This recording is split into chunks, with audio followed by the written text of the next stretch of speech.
A weary veteran named David Miller was walking with his German shepherd, Buddy, along the old riverside mill as the late winter wind brushed across the water.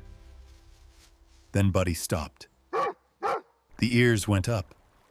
The body stiffened. David followed the gaze and saw it. The river was shifting with a dark shimmer, moving against the current, as if something beneath the surface was struggling to breathe. Why was the water sick? What had his late neighbor meant when he warned about the river's heartbeat? And why was Buddy staring at the floorboards of the old mill as if a hidden voice was calling for help? What they were about to uncover would shake the entire town. Before we begin, tell me where you are watching from. Drop your city or country below and subscribe. Winter pressed down on Riverbend like a heavy gray blanket. The sky was low.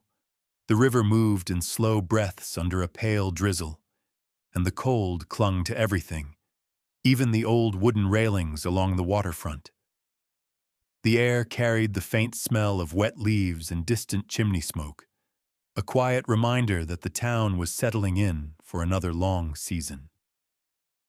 David Miller tightened his scarf and stepped out of his small camper, the metal door creaking behind him.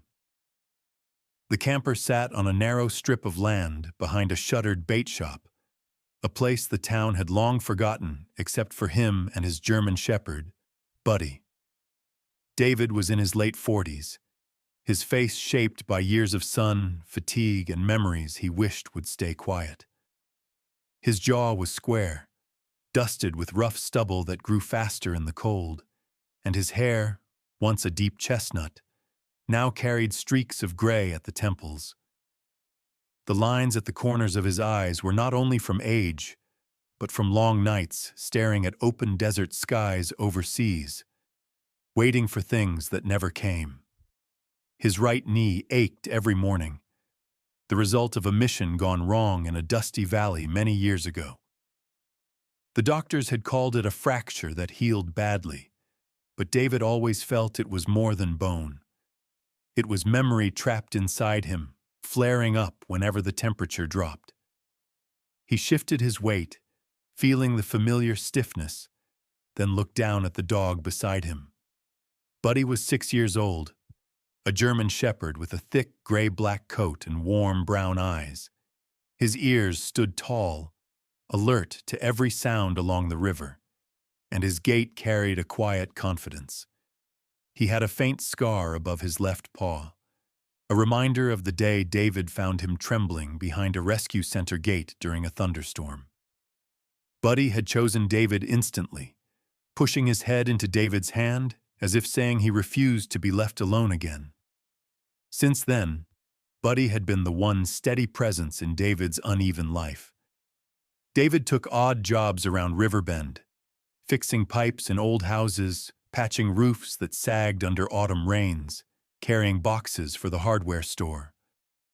The townspeople knew him as the quiet veteran who nodded politely, spoke little, and worked hard. Most of them liked him. A few pitied him. David was not sure which one he disliked more. He kept to himself, not because he did not care for people, but because the world felt gentler when he did not expect anything from it. He walked toward the town's worn asphalt road, Buddy trotting beside him, when an envelope stuck halfway under his camper door caught his eye. The paper was slightly damp from the morning drizzle. David bent slowly to pick it up, feeling his knee complain. The return stamp read, "County Legal Office." His stomach tightened.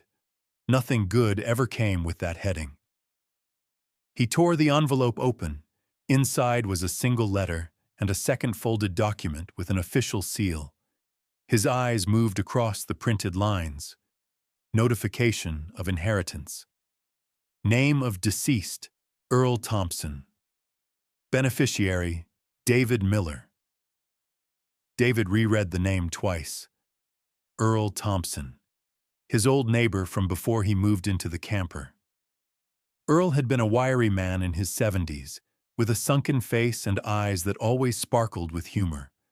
He had been a fellow veteran, one who carried his own quiet scars, but chose to mask them with stories about river fishing and cornbread recipes. Earl had found David during one of his darkest weeks after leaving the military, sitting alone near the river with nothing but intrusive thoughts and a sense of displacement. Earl had walked up, offered him half a sandwich, and said, "You look like a man who needs a place to belong for a moment." That gesture had anchored David more than he could ever say. David swallowed hard. Earl had died a few days earlier, quietly, according to the townsfolk. The letter said he had left David a property, an old riverside mill house, half barn and half abandoned storage shed, leaning against the stone ridge on the river's edge. David blinked at the paper. Buddy sensed the shift in his breath and nudged his leg. "You're right," David murmured. "This doesn't make sense." He folded the letter carefully and placed it inside his jacket. He felt a mix of confusion, gratitude, and unease. Why would Earl leave him anything? They had shared moments of conversation and silence, but they were not family. Yet Earl had always had a way of seeing people beyond what they showed. Maybe he had seen something in David that even David himself had forgotten. By late morning, David walked into town to look for information. The drizzle had eased into a light mist, clinging to the windows of the hilltop diner. Inside, the smell of bacon and hot coffee greeted him.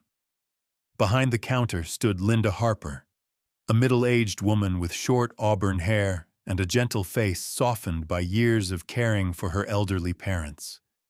She had kind green eyes and spoke in a voice that carried patience. Linda was one of the few people in town who always asked about Buddy first, then about David. "Morning, David," she said. "Sit anywhere you like. Coffee's fresh." David nodded. Buddy settled near his feet as he sat at the corner booth. David explained the letter. Linda's brows lifted in surprise. "Earl talked about you, you know," she said.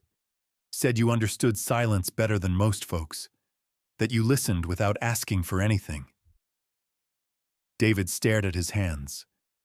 He never mentioned owning a property. "Well, that old mill house hasn't been used in years," Linda replied. "People say it's not sturdy. Some say it's haunted." She smiled at the last part, but David noticed something behind her eyes, something like concern. "Haunted how?" "Not ghosts," she said quietly. "Just stories about strange noises at night. Water rushing where it shouldn't. People hearing things under the floorboards. You know how old places sound." But Earl never seemed afraid of it.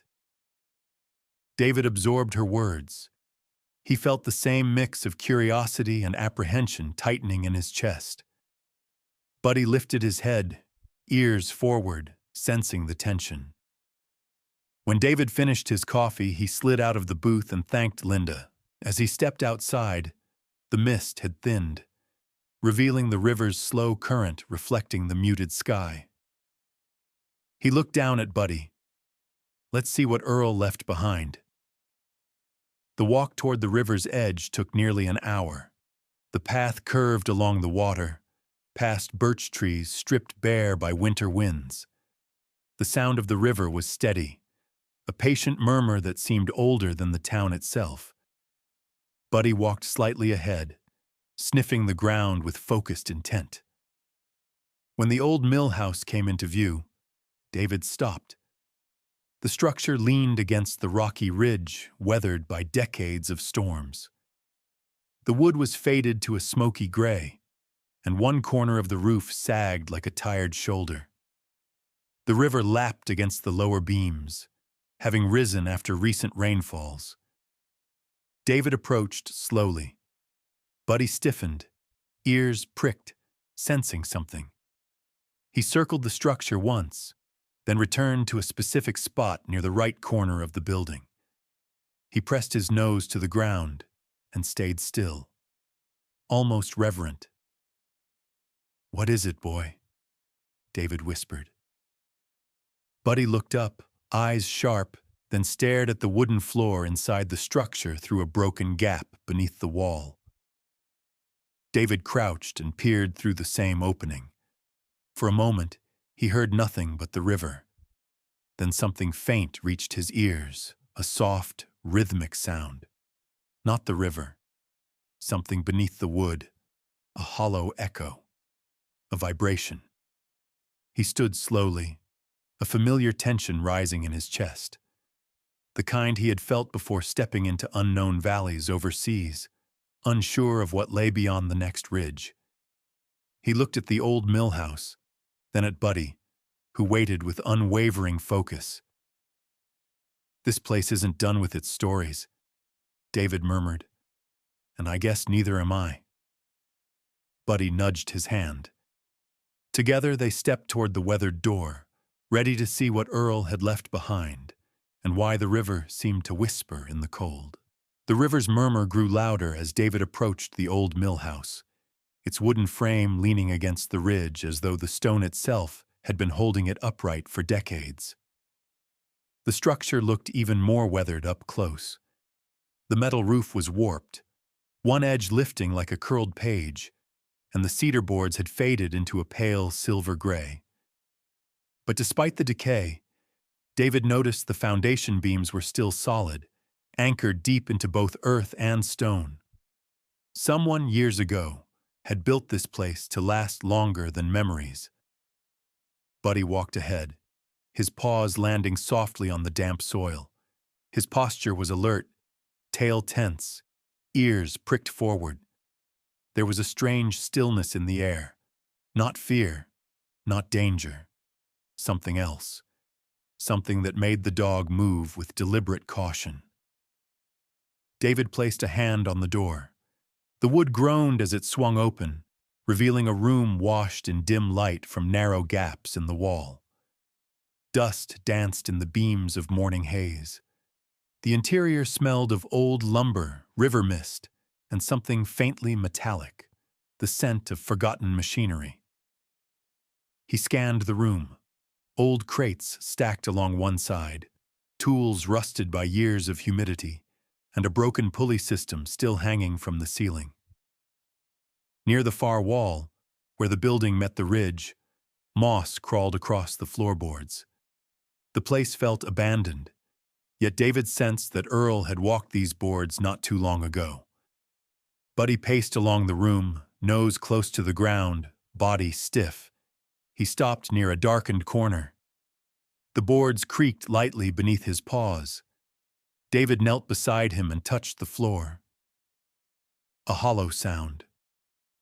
Buddy lifted his head, eyes fixed on the same spot with an intensity that made David's pulse tighten. "You found something," David whispered. He pushed away dust and dirt, revealing a narrow seam between the boards.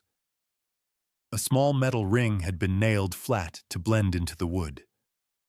David pried it loose, lifting a square panel of flooring. A cold gust of damp air rushed upward, carrying the scent of river water and old stone. Beneath the opening was a steep ladder leading into darkness. David hesitated. Memories from his military days flickered. Memories of descending into tight spaces where silence could mean anything. But Buddy nudged his shoulder, a warm reminder that he was not alone this time. David took a breath, grasped the ladder, and climbed down. The space below was low and narrow. The ceiling dripped with moisture, and the river's soft, rhythmic sound echoed through stone channels beneath the floor.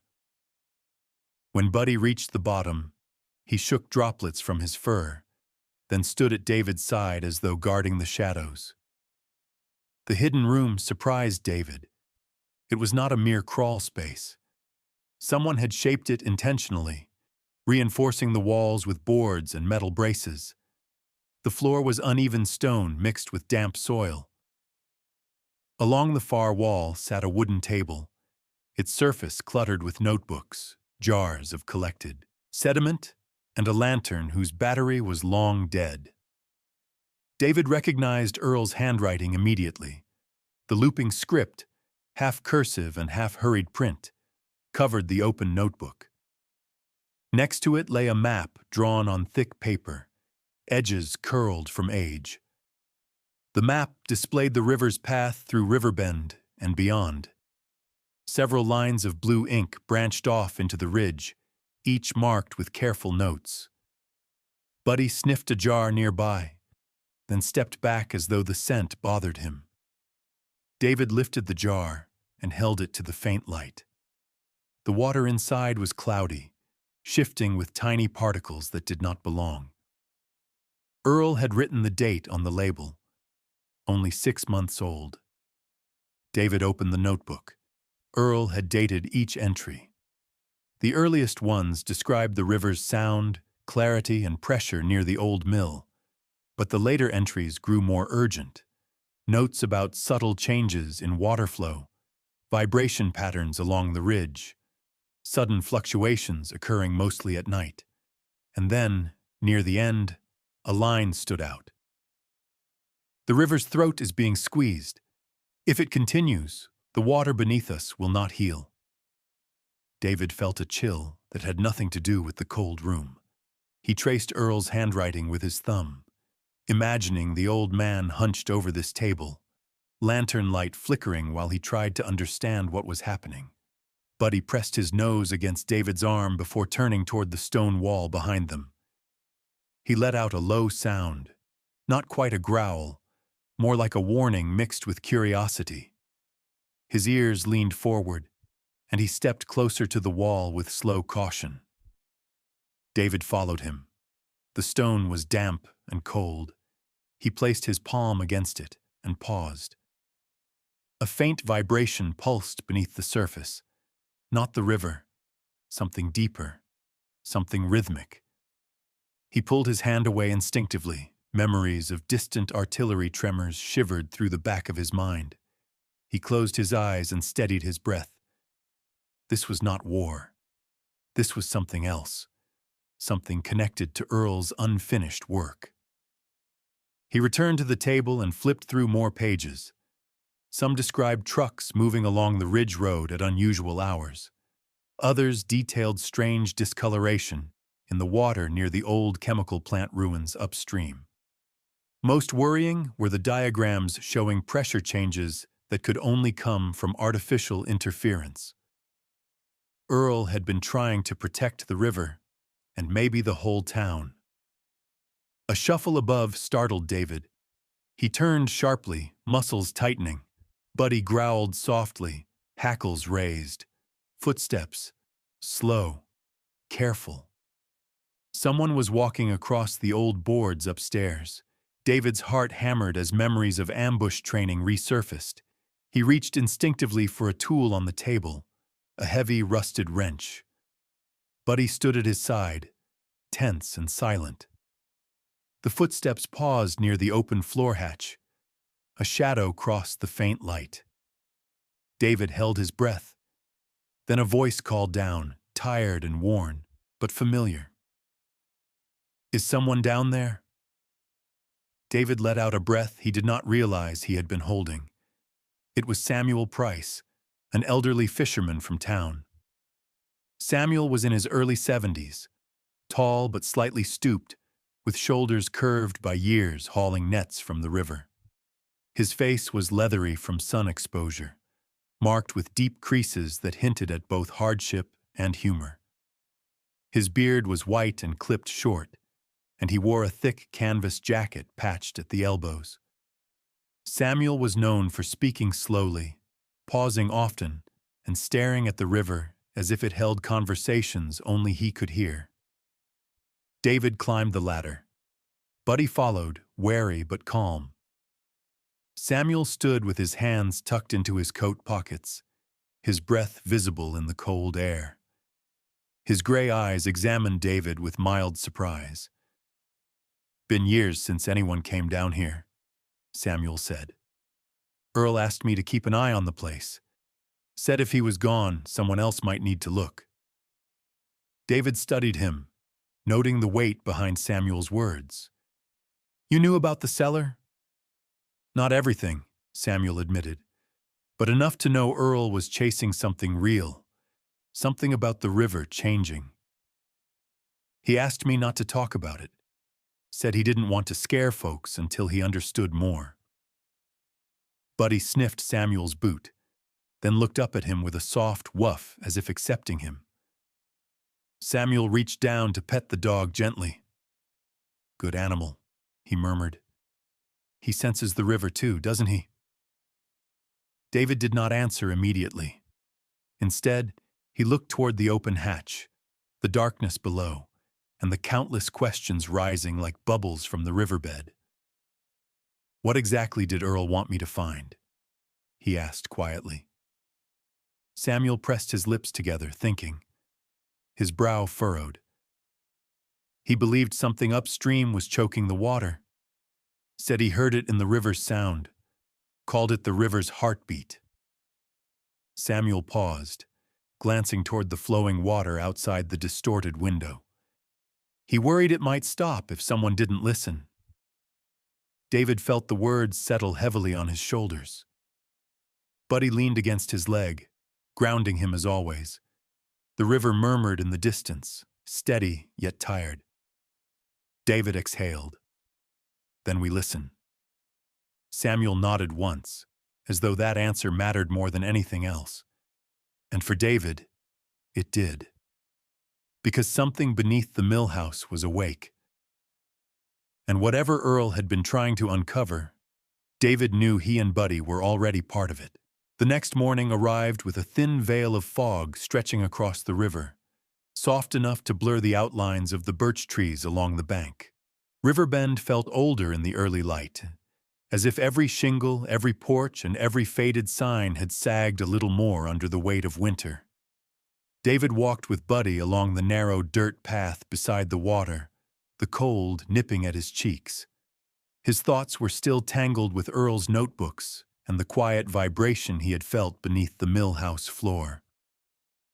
Buddy moved beside him with a sharp attentiveness, pausing often to sniff at the air as though reading messages carried by the river breeze. The river itself looked different today. The surface carried a brownish tint, muddied by unseen movements below. David crouched to scoop a handful of water. A faint metallic smell clung to it, sharp and unnatural. Buddy let out a low hum of disapproval, backing away from the edge. David wiped his hand on his jeans, a sense of unease settling inside him. He and Buddy continued walking until they reached Hilltop Diner. The windows glowed warm against the gloom, a beacon for the morning regulars, especially the elderly folks who relied on routine like a familiar song.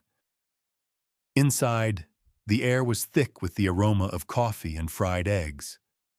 At the corner table sat 3 old-timers who practically lived there. Mr. Harris, a thin man with a soft voice and snow-white hair combed neatly to one side. Mrs. Lorraine, a woman with deep brown skin and sharp, intelligent eyes behind round glasses. And Pete Abernathy, once the strongest fisherman in town, now slowed by rheumatoid arthritis, but still carrying the rugged dignity of a man who had spent his life facing river winds. David placed an order and waited quietly, but old voices carried easily in the diner. Mr. Harris was speaking first, his tone low and troubled. "The river's not right," Harris murmured, stirring his coffee in slow circles. "Not since last summer. The fish don't bite anymore. Some mornings I find them floating near the reeds, bellies up like they gave up the fight." Mrs. Lorraine nodded, her lips pressed tight. "And the water smells strange. My neighbor complained her well tasted like rust 2 days ago. The doctor says it's nothing, but I don't know. People around my block have been getting stomach issues since fall." Pete leaned forward, lowering his voice. "My grandson used to swim in the river every day in July. I wouldn't let him near it now. Sometimes the surface looks oily. That's not natural. Buddy's ears lifted as if absorbing every word. Even David felt him shift closer, pressing his shoulder against David's leg.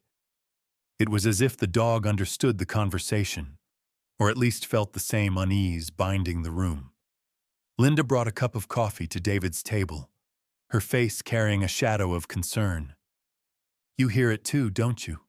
she asked softly. "People are scared. They just don't want to cause panic." David took a sip before speaking. "Has anyone talked about Silverline Industries?" Linda glanced around, then sat for a moment. "People whisper about it. The plant's expansion last year has everyone suspicious, but no one wants to accuse a company that employs half the county. Still, trucks pass the ridge at night more than ever." David's chest tightened.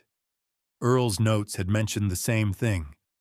Nighttime movement, pressure changes, strange vibrations. Buddy suddenly stood, ears alert. He pulled gently on David's coat sleeve before trotting toward the door. David followed, coffee forgotten. Linda watched them leave, worry deepening in her expression. Outside, Buddy led David down toward the riverfront, his steps accelerated by instinct. When they reached the shoreline, David saw what had bothered the dog. A large fish lay half submerged near the bank, its silver scales turned dull, the gills stained a sickly yellow. Buddy sniffed, then recoiled with a harsh bark. Near the dead fish, streaks of foamy residue clung to the waterline, tinted in shades of pale brown and green. The sight chilled David. He turned the fish with a stick and saw the cloudy eyes staring blankly upward. This river had fed him, calmed him, and anchored him after the war. Seeing it wounded stirred something in his stomach he hadn't felt in years. A voice called out behind him, "Terrible, isn't it?" David turned to see an elderly woman walking slowly toward him down the slope. She wore a long brown coat, wool gloves, and a knitted scarf wrapped tightly around her neck. Her hair was silver and tied into a bun, and her small face, though lined with deep wrinkles, held a kindness tempered by grief. This was Helen Montgomery, the widow who lived in the little house by the elm trees.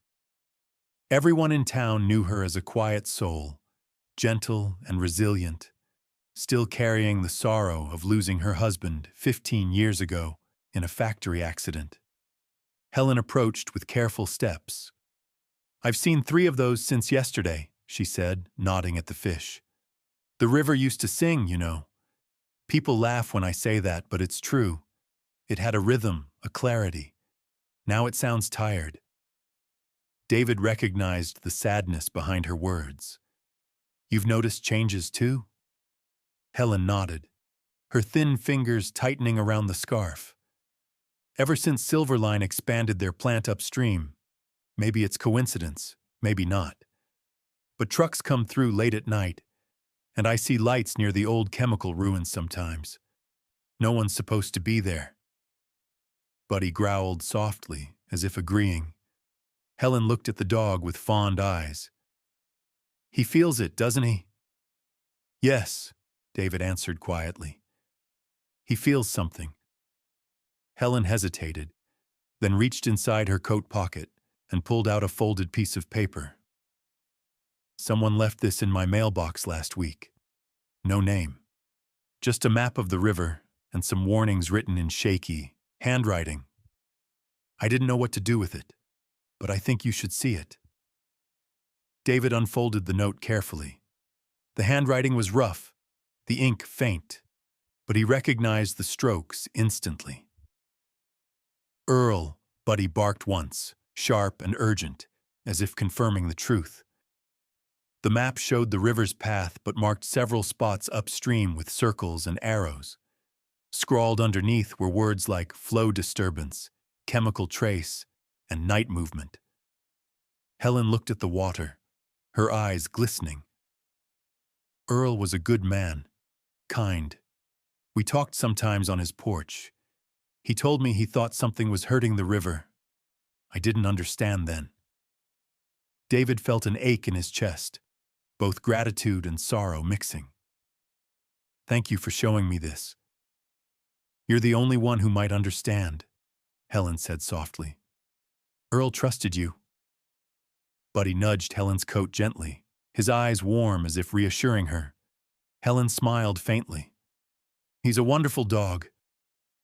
David tucked the note safely into his jacket. The river murmured again, the sound now feeling like a plea rather than a presence. He looked toward the distant ridge where Silverline stood hidden behind trees and hills. The fog swallowed the outline of the plant, but he knew it was there, humming through the valley, sending trucks through the night like ghosts on wheels. David's breath came out in a slow cloud. Something deep inside him stirred, the old soldier instinct waking again. This was no longer just about Earl's notes. The river was changing. People were getting sick. Fish were dying. And Buddy knew more than he could ever explain in words. He looked at the dog. Buddy held his gaze, eyes steady and determined. We're going to find out, David said. Whatever Earl was trying to show us, we won't ignore it. Buddy barked once, decisive, and together they turned toward the millhouse path, the fog parting before them like a curtain, inviting them into a mystery that had waited too long to be seen. The wind along the river carried a sharper bite that afternoon as David and Buddy returned to the old millhouse. Clouds drifted low across the ridge, dark as slate, pressing the world into a muted hush. David unlocked the warped wooden door and stepped inside, feeling the familiar coolness sliding across his skin. Buddy moved ahead, nose close to the floorboards, tracing invisible threads of scent left in the depths below. The memory of Earl's handwriting and the strange vibration beneath the stone had stayed with David all night, heavy as a weight on his chest. He touched the hatch ring with steadying fingers, lifted the door, and let Buddy descend first. The dog's paws clicked lightly against the ladder rungs as he moved down with an ease born from trust. David followed, wincing at the pull in his knee. The dim space greeted him with the faint sound of dripping water echoing against the stone. Earl's hidden station looked exactly as they had left it, yet now it felt strangely alive, as if the river itself held its breath while they entered.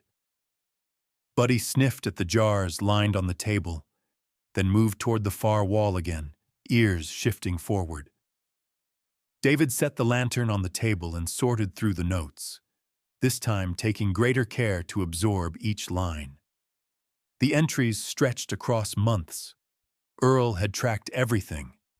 Water clarity, pressure shifts, unexpected tremors beneath the ridge, changes in fish migration, and metallic scents that appeared after late-night truck movements.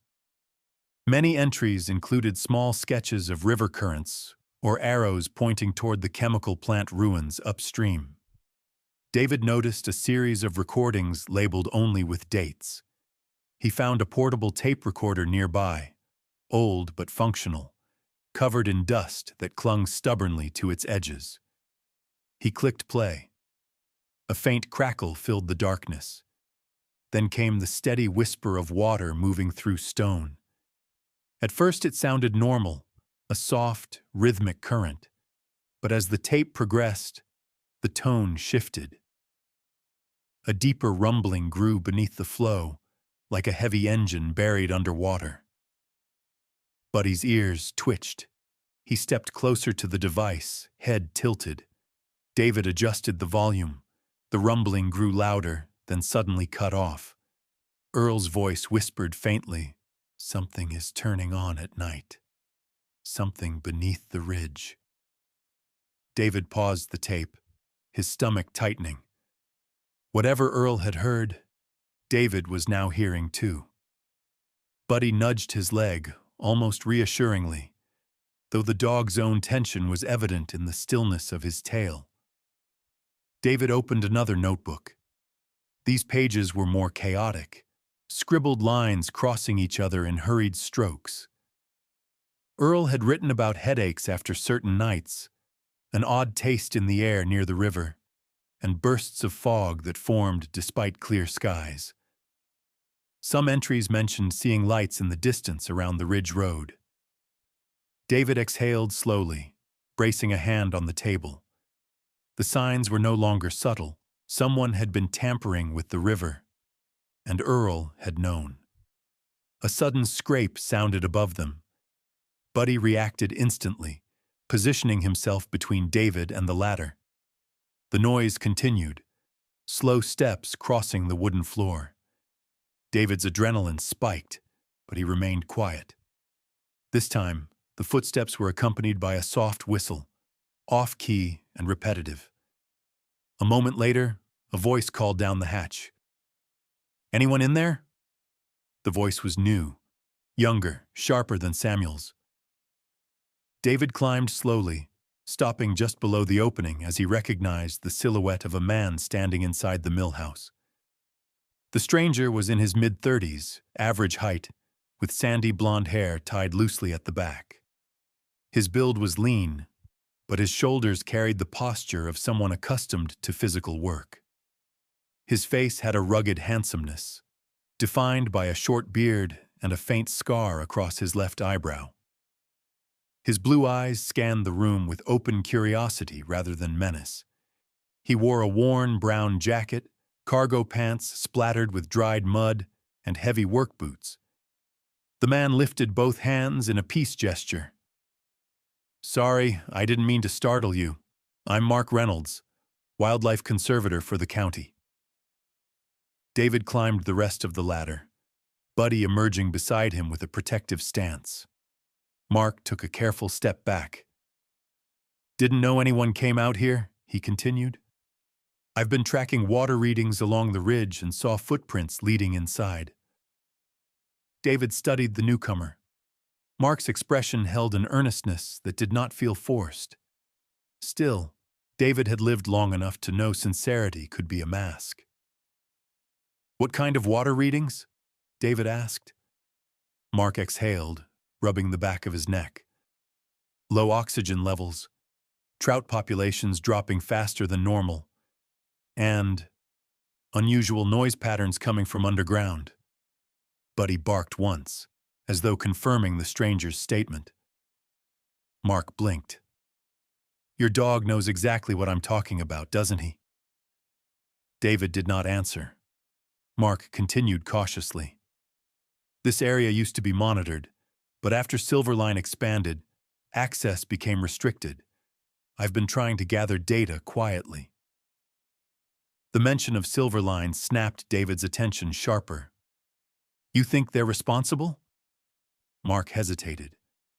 "I think something upstream is altering the river's natural pressure, and if it continues, we're going to see ecological collapse." David opened the hatch slightly to show the cellar below. Someone else thought the same. Mark leaned forward, eyes widening with recognition. Earl Thompson. He used to send reports to the department decades ago. They called him obsessed, but he wasn't wrong. David felt a surge of emotion. Mark looked at him with a kind of respect. "You're continuing his work," Mark said quietly. He would have wanted that. David felt Buddy press against his leg again, grounding him. Mark stepped carefully closer. "Listen, if you're willing, I'd like to help. I have equipment in my truck.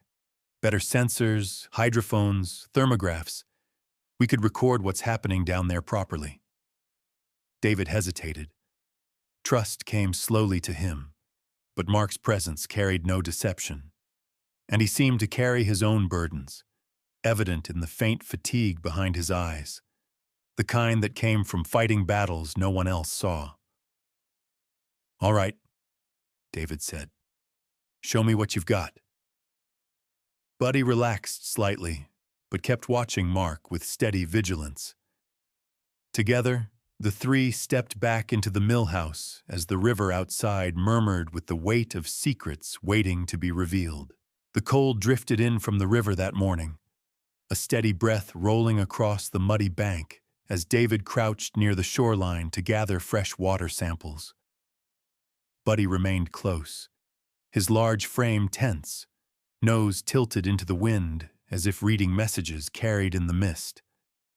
The early sunlight was dull and faded, trapped behind a layer of gray clouds that made the entire river look sickly and tired, the same way the townspeople described it.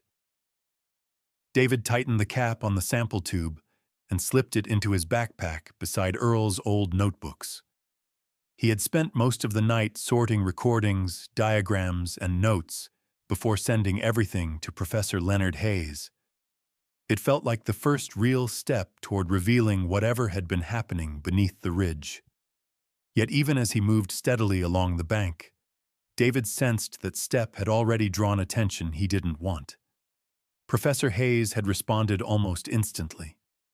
The elderly man, in his late 70s, had spent decades battling corporations who hid environmental damage with clean-suited lawyers and polished reports. Hayes's reply held a sense of urgency David recognized from soldiers in the field. The professor asked for more samples, more recordings, more dates and locations. David sent everything. And that was the moment things began to shift. Buddy's posture changed first. His ears snapped forward, and his tail stiffened as he stared toward the path that wound down from the road. David rose, wiping mud from his gloves, and saw a man descending the slope with the kind of confidence that didn't belong in Riverbend. The stranger wore a charcoal gray coat, tailored too sharply for the weather, polished shoes that gleamed even in the damp, and a scarf knotted neatly at his collar. His hair, dark brown and slicked back, revealed a clean-shaven jaw with angles sharp enough to look sculpted. His eyes were pale blue, assessing, controlled. He looked like someone who never took a step without calculating its outcome. "Mr. Miller," the man called calmly as he approached, stopping at a polite distance. "My name is Jonathan Collins. I represent Silverline Industries." David rested a hand on Buddy's back. Buddy growled with a low vibration that instantly made Collins raise his hands in caution. The man attempted a smile, thin and practiced. "I'm not here to cause any trouble," he said gently. "I heard you've been examining the river, collecting samples, making inquiries. Silverline values transparency, and we want to avoid misunderstandings." David didn't answer. He watched Collins's eyes, searching for intent behind the polished exterior. Collins continued, folding his hands behind his back. "We understand life hasn't been easy since your service. Adjusting can be difficult. Silverline believes in supporting our community. We'd like to offer assistance. Perhaps some funds to repair that old mill house. Maybe even a monthly stipend. Enough to give you stability." Buddy stepped deeper between them, teeth flashing for an instant. Collins flinched before recovering his composure. David's voice remained even. "And what do you want for this help?" Collins's smile hardened almost imperceptibly. "Only that you refrain from escalating concerns that may be unfounded. These rumors can create unnecessary panic. People get frightened. Businesses suffer. You don't want that, and neither do we." David stared at him. "So you want me to stay quiet?" "I want peace," Collins corrected softly. "And I believe you do too." Buddy barked once, sharp and decisive, as if cutting through the lie.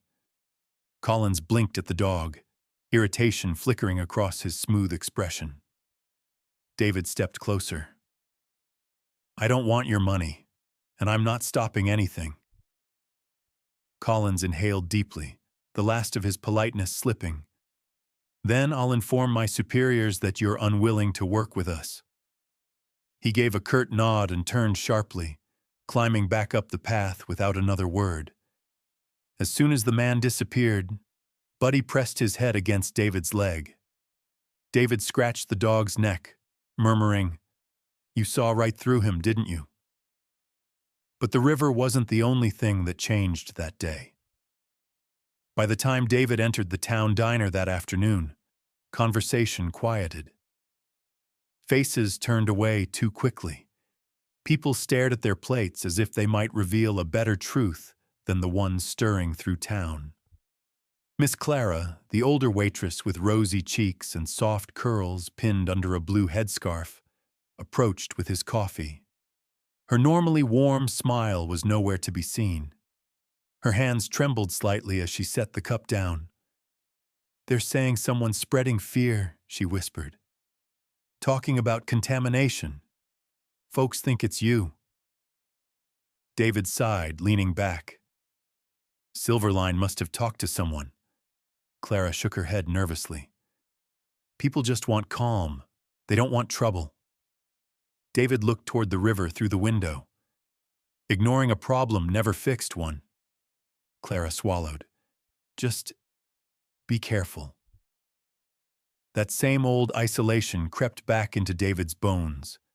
The kind he felt after returning from war when people praised his service but avoided any sign of the man trying to rebuild himself underneath the uniform. Back then, Buddy had been the only one who stayed. And once again, Buddy was the only one unshaken. That night, David sat inside the mill house with the lantern glowing against the warped boards. Buddy slept lightly at his feet, ears twitching at every sound. David played Earl's recordings again.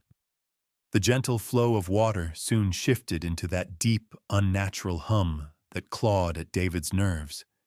He switched to the next tape. This one was worse.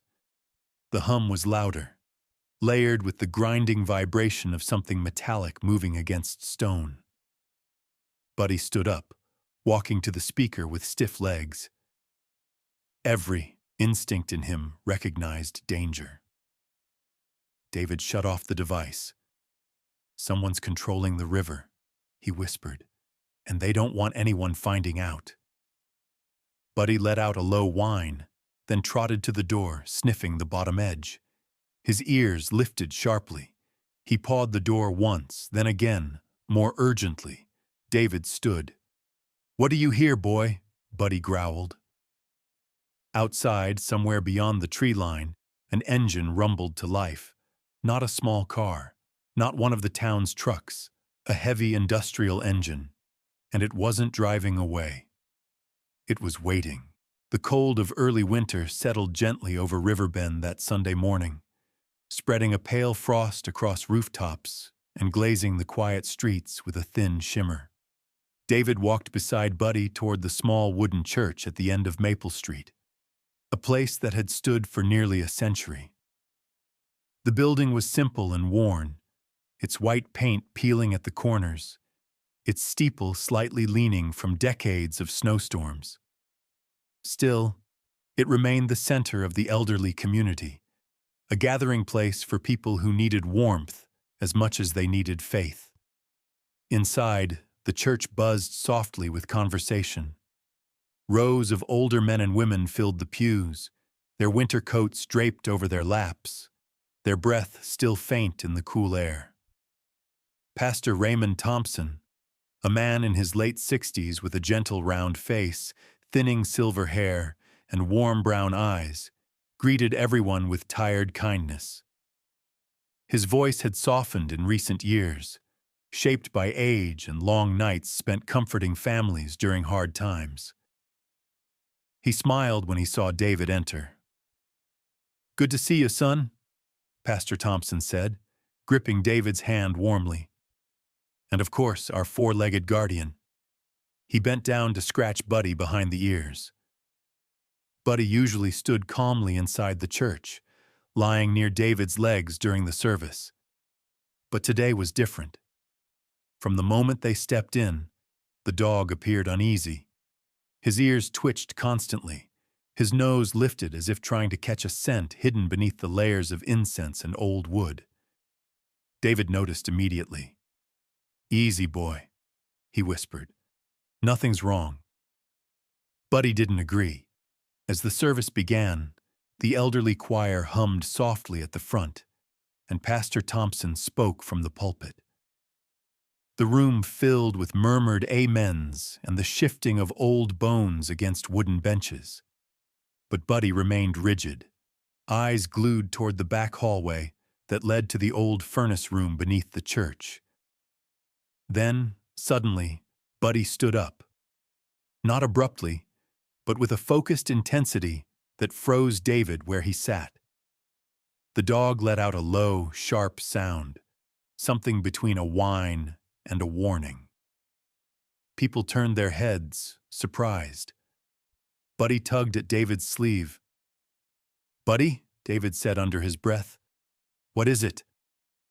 The dog jerked again, harder this time, then bolted down the center aisle toward the rear door. Pastor Thompson paused mid-sentence. "Is everything all right, David?" David didn't answer. He was already running after Buddy. The hallway behind the sanctuary was dimly lit, its walls lined with framed photographs of former pastors and community gatherings from decades ago. Buddy sprinted past them all, skidding to a stop near the basement door. He pawed at it urgently, barking in short, sharp bursts that echoed like alarms. The moment David reached the door, he smelled it. Gas. Thick, metallic, unmistakable. His pulse jumped.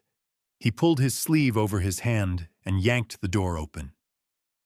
A blast of cold air rose from the basement steps, carrying the heavy stench from an ancient furnace room that hadn't been properly inspected in years. One spark, one lit candle, and the building above, filled with elderly townspeople, would become a tragedy no one could recover from. David bolted back down the hallway. "Pastor!" he shouted. "Evacuate now! There's a gas leak!" The church erupted into confusion, but Pastor Thompson reacted instantly. His voice boomed through the sanctuary, far louder than anyone expected from a man his age. "Everyone out! Leave your belongings and move outside quickly." David returned to the hallway to guide them. Many of the elderly moved slowly, some with canes, others supported by friends or spouses. David helped a frail woman named Miss Allen, who wore a lavender coat and shook badly as she tried to stand. Her pale blue eyes widened in fear. "Take my hand," David said calmly. "We're going to be fine."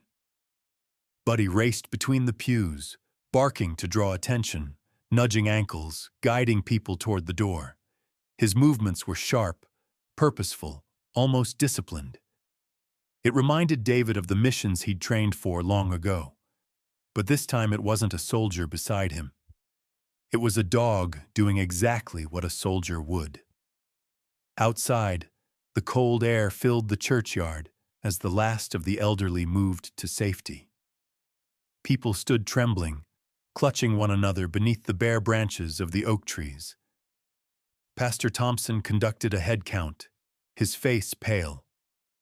"Is everyone here?" he asked. David answered, "All accounted for." Minutes later, the fire department arrived. Their captain, a tall woman named Crystal Monroe, broad-shouldered, quick-moving, with tight black curls tucked beneath her helmet, jogged toward David. Her dark eyes were sharp and focused, revealing someone who had spent years running into danger instead of away from it.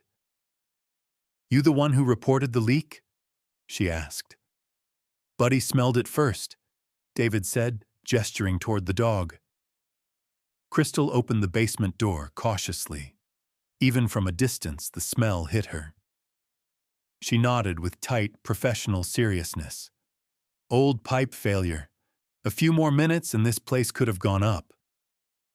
When she turned back to David and Buddy, her stern expression softened. Your dog saved a lot of lives today." People overheard. Murmurs grew. Older men and women began approaching Buddy, touching his head, thanking him with shaky smiles. Miss Allen leaned down with tears in her eyes. "Bless you, sweetheart," she whispered, stroking Buddy's fur.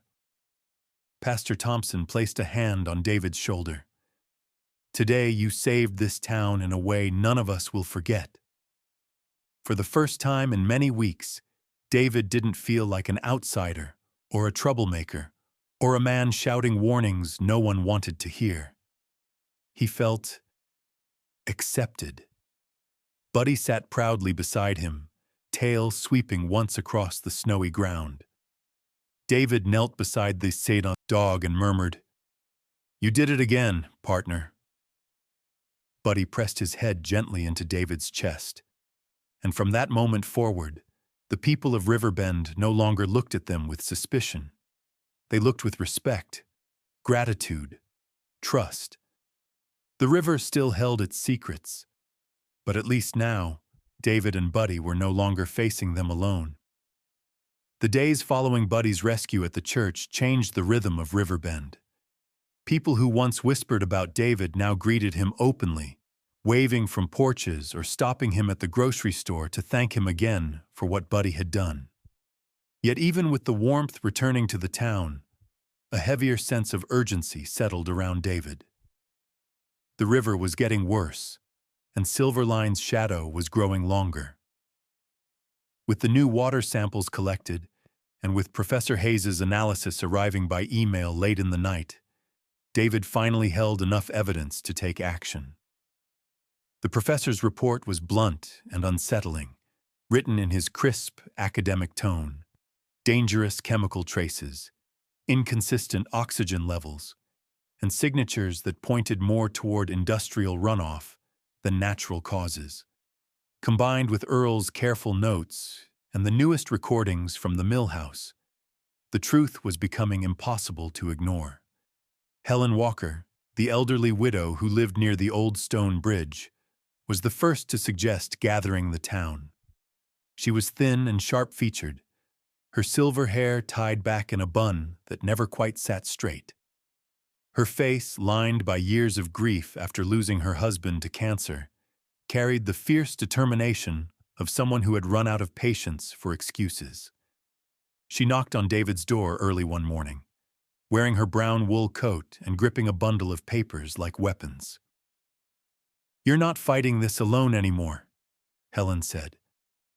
"Riverbend has something to say." Pastor Thompson agreed immediately when he heard the results. His soft voice had turned firm, the way it did when he scolded teenagers for missing evening prayers. A lifetime of serving people had carved his features into empathy, but beneath that kindness lay a stubborn will. "If the truth threatens the river," he said, "then silence threatens our souls." So a community meeting was arranged. Notices were pinned outside the diner, the post office, the church, and even on telephone poles that had withstood 50 winters.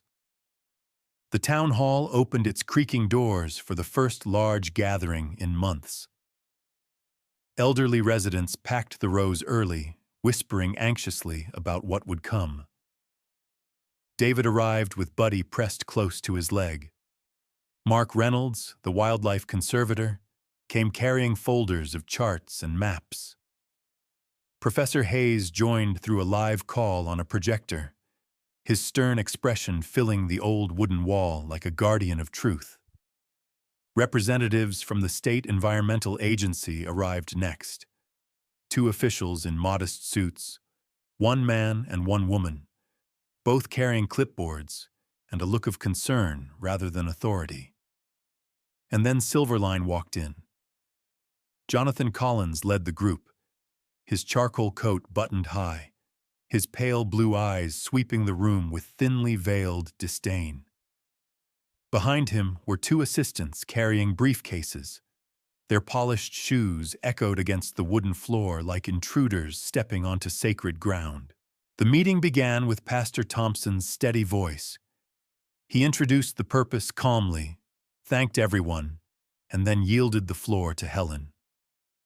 The old widow stepped forward with her papers, her voice trembling at first, but strengthening with every sentence.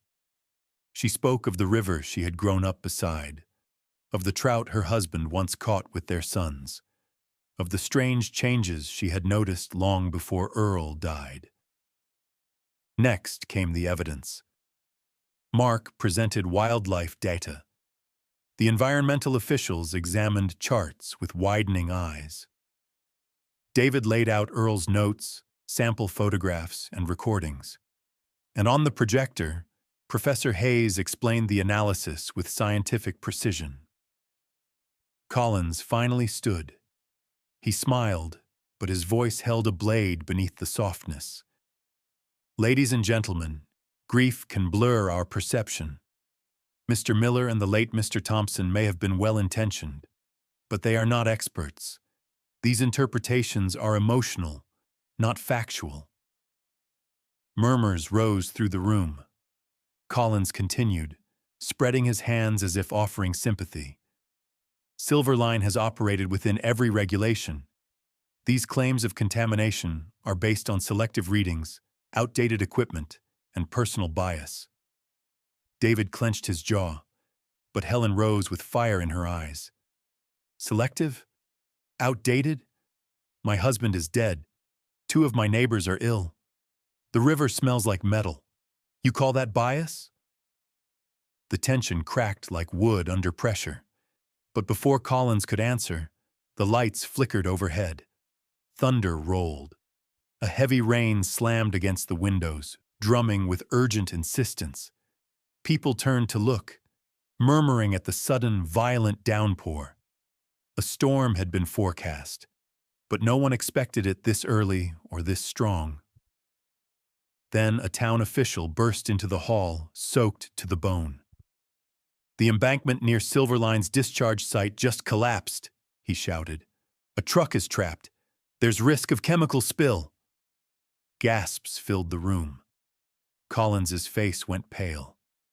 David grabbed his coat. Buddy barked sharply and sprinted toward the door. Crystal Monroe, the fire captain, rose immediately and yelled, "Rescue team, move!" Within seconds, trucks roared through rain-soaked streets as David rode beside the firefighters, Buddy pressed against his knee, eyes bright. The scene at the embankment was chaos. Mud slid down the slope like a broken waterfall. A Silverline tanker truck sat tilted on its side, half buried in collapsing soil. Its driver, a man in his 30s with dark skin, a full beard, and trembling hands, was trapped inside, pounding weakly at the window. The air reeked of chemicals. Rain splashed thick, oily patterns across the ground. Crystal shouted orders. "We need access from the left, but the mud is unstable." Buddy moved first. He ran ahead, paws sinking deep into the sludge, but his instincts cut through the danger. He veered sharply to the right, nose down, barking at David with rapid urgency.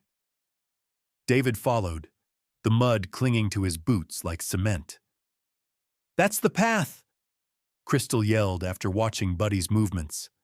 "Follow the dog!" Together, David and 2 firefighters reached the overturned truck. The driver's eyes filled with relief. They pried open the door, working against the rain and the shifting earth, finally pulling him free moments before part of the slope collapsed into the river. Buddy barked wildly until everyone backed away from the crumbling area. When the team reached safety, the environmental officials who had followed behind stood frozen. They had seen everything. The spill was contained in time, but only barely. By nightfall, local news cameras arrived. Reporters interviewed the firefighters, the officials, and even David. They filmed Buddy, who stood drenched but proud, tail wagging faintly as though none of this was unusual. The next morning, the state announced an official investigation into Silverline. And by afternoon, the first documents leaked. Falsified reports, ignored warnings, unauthorized dumping. The truth had begun to surface, layer by layer, just like the river had been trying to say all along. Winter softened its grip on Riverbend as the long investigation into Silverline reached its end. The news spread slowly at first, whispered through the diner, carried across porches, then announced formally by state officials who returned with heavy binders and even heavier expressions. Silverline was found responsible for illegal discharge, altered reports, and years of neglect that had pushed the river toward collapse. The company was ordered to pay large fines, overhaul its waste systems, and establish a restoration fund dedicated to bringing life back to the Riverbend waters. But what surprised everyone most was the final clause of the settlement. A portion of the compensation was to be used for a community project chosen by the residents themselves. Helen Walker, with her soft but commanding voice, stood in the middle of the town hall meeting and lifted a trembling hand. "We rebuild Earl's Mill," she said. "We turn it into a place where Riverbend can grow again." The idea spread like warm light. People nodded, then applauded, then cheered. Even those who had once doubted David or muttered behind his back now rose to their feet. Earl had tried to protect them. David had finished the fight. And Buddy, everyone agreed, was the bravest soul in town. Within weeks, construction crews began repairing the old mill. The weathered boards were sanded and replaced, the rusted metal roof reinforced and painted, and wide windows installed to let sunlight pour in. Workers stood on ladders, their jackets flapping in the early spring wind. Children pressed their faces to the fence to watch, pointing excitedly whenever Buddy came trotting by with David. The dog walked with a newfound sense of duty, his black and gray coat gleaming, his tail raised proudly. Inside the mill, the transformation was even more remarkable. The basement where Earl once kept his equipment was cleaned, ventilated, and reinforced, now functioning as a small education exhibit. Old photographs of the river hung on the walls. Earl's notebooks were placed behind a clear case, preserved as part of the town's history. Visitors could listen to recordings of the river before the contamination, the sound gentle and soothing. The main floor became a warm gathering hall. Wide wooden tables filled the room. A corner was outfitted with kettles and tea jars for the elderly to make warm drinks on quiet afternoons. Soft rugs covered the floor so walking sticks would not echo loudly. Shelves were filled with books about nature, water safety, the town's founding families, and even a section dedicated to Earl Thompson's legacy. A local carpenter named Benjamin Crane helped design the furniture. He was a tall man in his early 50s with thick arms, a graying beard, and kind eyes that contrasted with his rugged frame. Benjamin had survived 2 heart attacks and often joked that he had been given extra time just so he could carve more chairs. His presence gave the building a sense of strength, like every beam had been set in place by hands that understood both labor and loss. He worked closely with David, who assisted him every morning. "You've got good instincts," Benjamin told him once, handing David a measuring tape. "Soldier's precision. But you've also got patience, and that matters even more." David appreciated the compliment. He had spent years believing the world only saw the broken parts of him. Now people saw someone they trusted. When the mill was finally ready, the town gave it a new name: Riverside Community House. The painted sign hung proudly above the door. On opening day, the hall filled with laughter, conversations, and the smell of homemade pies. Children ran up and down the steps, their boots thudding against the new boards. elderly residents settled into the cushioned chairs Benjamin had crafted, their eyes warm with gratitude. Buddy walked among them wearing a green collar with a metal badge attached. A group of children had made it themselves. The badge had a simple engraving, River Guardian. When they placed it around Buddy's neck, the dog sat perfectly still, as if he understood the honor being given. David stood near the entrance, greeting people with a smile that came more easily now. He had been hired as the building's caretaker and the town's official water safety instructor. It was a role that fit him better than he expected. Every morning, he checked the river readings with new equipment purchased through the restoration fund. Every afternoon, he taught school children about the importance of clean water, how ecosystems worked, and how small changes in nature could reveal hidden problems. Pastor Thompson visited often. His silver hair looked brighter in the hall's sunlight. He would sit with the eldest residents, listening to their stories with the same patience he had shown for decades. Helen came as well, sometimes with folders tucked under her arm. Other times with a tray of cookies she claimed she no longer had the energy to bake, but continued baking anyway. On a quiet evening near early summer, David stepped outside to the wooden deck that overlooked the river. The water shimmered in the fading gold light, moving with renewed clarity.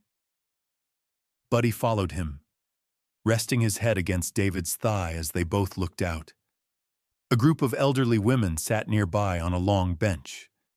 They wore knitted shawls and held warm cups of tea in their wrinkled hands.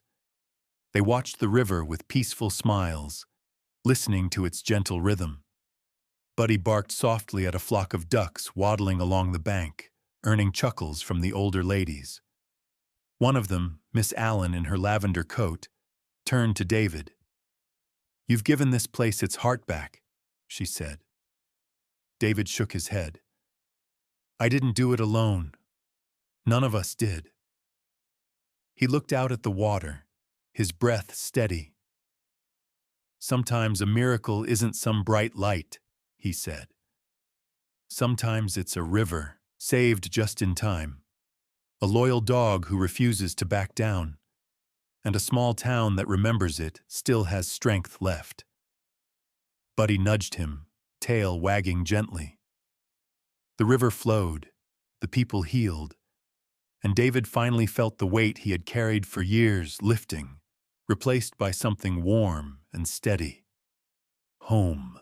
In the end, the story of David and Buddy became more than a fight for a fading river. It became the reminder of how a weary veteran, a loyal dog, and a town of elders found strength by standing together. The old mill turned into a warm gathering place.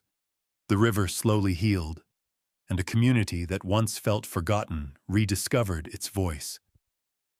Their journey showed that hope often begins quietly, in ordinary acts of courage, and grows when people choose to protect the good that remains. As we close this story, remember that miracles do not always arrive with thunder. Sometimes they come as a gentle nudge from a faithful companion, a river restored, or a neighbor choosing kindness. May God guide your steps, bless your home, and remind you that you are never too old or too tired to make a difference. If this story touched your heart, please share your thoughts in the comments. Send the video to someone who needs encouragement today, and subscribe for more tales of faith, hope, and second chances. May the Lord watch over you and grant peace to your days.